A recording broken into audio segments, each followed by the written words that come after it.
শক্তি মন্ত্ৰীৰ কাম নাই এপিডিসিএল হাই হাই স্মাৰ্ট মিটাৰৰ বিৰুদ্ধে তিনিচুকীয়াৰ ডুমডুমান বিদ্যুৎ সংমণ্ডল কাৰ্যালয়ত আগছাৰ উত্তাল প্ৰতিবাদ। এপিডিসিএল হাই এপিডিসিএল হাই চাহ জনগোষ্ঠী ছাত্ৰ সন্থাই আজি ৰাজ্যৰ বিভিন্ন প্ৰান্তৰ সমান্তৰালভাৱে ডুমডুমাটো স্মাৰ্ট মিটাৰৰ বিৰোধিতাৰে উত্তাল প্ৰতিবাদ সাব্যস্ত কৰে।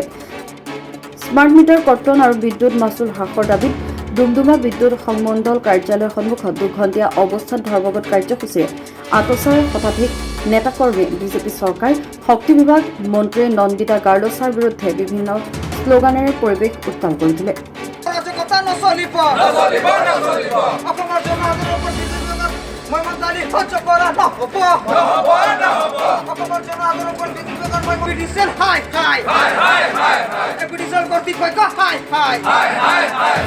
আমি ইয়াত উপস্থিত হৈছোঁ আমাৰ এপিডিচিএলৰ কাৰ্যালয় ডুমডুমাত।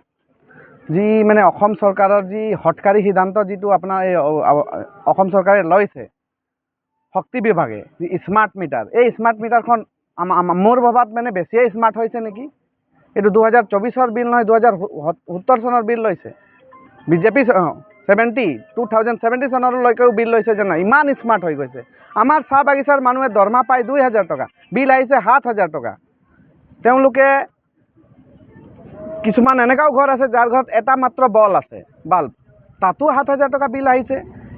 এনেধৰণৰ যিবোৰ কাৰবাৰ কৰি আছে বিজেপি চৰকাৰখনে, তেওঁলোকে সাৱধান হৈ গ'ল। অন্যথা মানে কি পৰৱৰ্তী দিনসমূহত যে বিজেপি চৰকাৰৰ সংকট আহিব, সেইটো একদম স্পষ্ট কথা।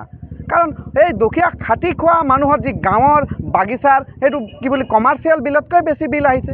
কেনেকৈ হ'ব পাৰিছে, ইমান স্মাৰ্ট কেনেকৈ হৈ গ'ল এই মিটাৰখন। গতিকে আমাৰ এটাই দাবী আছে যে চাহ বাগিচা আৰু যিবোৰ গাঁও অঞ্চলত আছে, তেওঁ অতি শীঘ্ৰে কাৰ্যকাৰী হোৱাকৈ স্মাৰ্ট মিটাৰ তেওঁলোকে বাতিল কৰক।